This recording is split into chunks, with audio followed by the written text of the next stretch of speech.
In the first week that I'd been at reception in San Quentin, my celly egghead had been stomped out on the yard. I hadn't had a celly since, which means that for 3 weeks I had been isolated, lonely. So getting a new celly, Tony, was a big deal. I was excited. But Tony had arrived at the institution later than most inmates did. Generally, new guys on the tier showed up at about 5 p.m. This gave them an opportunity to go up and down the tier and introduce themselves to people, to go see their shot caller and let the guy know that there was a new member of their group or gang on the yard.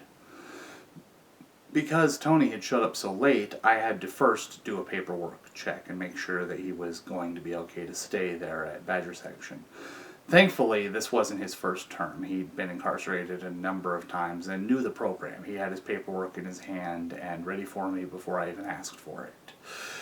When you check somebody's paperwork, you're not exactly looking at what they're in for. Mind you, he was in for credit card fraud, and I did check that, but more important is what they're not in for. You're making sure that they don't have the Penal Code 290 anywhere in their paperwork. That is the California Penal Code that relates to sexual offenses and registration of sex offenders. That's the most important aspect of their paperwork. I wrote out a little kite saying that Tony was the new white guy and he seemed to be alright and that I'd checked his paperwork. And I weighted a piece of string with some soap, which I put out my door and started spinning, and then I threw it so that it would fly along the tier towards Sam's cell. I yelled out the door, "Sam, 225! It's Aaron in 248! Can you see me?" It's considered very rude to yell more than you have to after lights out. People are trying to sleep. That's what roll call is for, in part, is to announce that the day is over and everybody should be quiet. Give everybody an opportunity to say one last thing if they need to say something. So after roll call, all you do is you write it on a note and then call down and ask the guy to fish you in, which is what Sam did. You tend to go to bed early in prison. Mornings can be chaotic.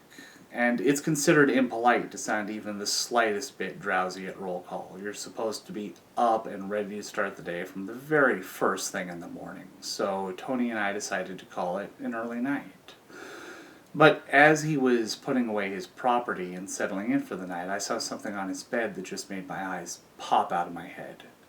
He had The World According to Garp, a book. I am a lifelong reader. I've loved to read ever since I learned how, and the absence of books at San Quentin had just been killing me. I had managed to bring 2 books from county jail. I'd managed to bring an SAT primer and a Bible. But there were very, very few books there on the tier, so this was pretty much all that I'd read, and I was excited to have something new. I guess that he must have seen how excited I was, because he immediately offered to lend me the book, and I spent most of the rest of the evening reading it. He wasn't interested, neither of mine, of course. The next day was yard. I went out and watched Tony get the mandatories, and because he was a slightly older cat and hadn't completely recovered from the poor nutrition that he received in county jail, he came over and joined the remedial workout group.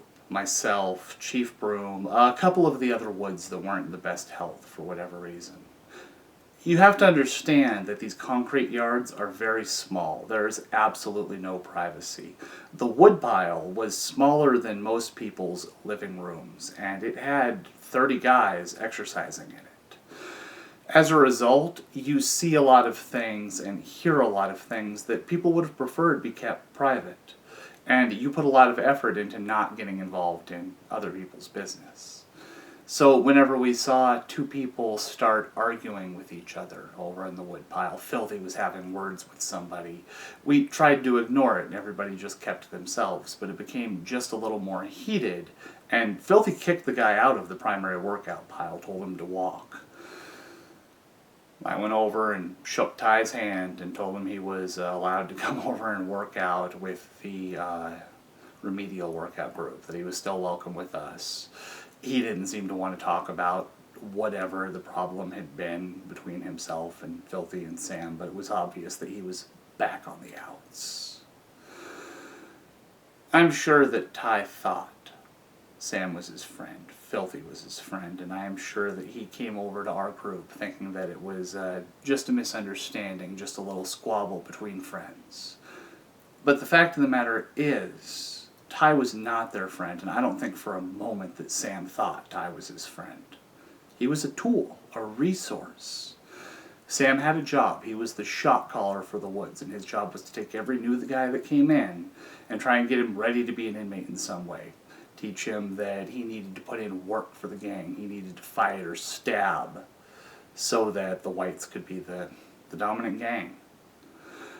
If I had to guess, and I don't know, but if I had to guess, I'd say that Sam probably suggested to Ty that that piece of garbage over there, Aaron, he didn't need to be on the shard, and that if Ty put in some work, maybe it'd help make a name for himself and get that piece of scum out of here. That's what I like to believe, at least, that the reason that Ty fell out with Sam and Filthy was out of loyalty to me. That's probably wishful thinking, if we're being honest, but regardless, I spend a lot of time, whenever I tell these stories, saying that we should respect the people around us, love the people around us, do not take for granted the people around us. I have to have ended 3 different videos saying something along the lines of, take a moment, think about the people that are important to you, and make sure that they know that you are not taking them for granted. There's a corollary to that. Take a moment and look at the people in your life. Make sure none of them think of you as a tool, a resource, when you think of them as a friend. You deserve better than to be used. Think for yourself. Don't be somebody else's tool.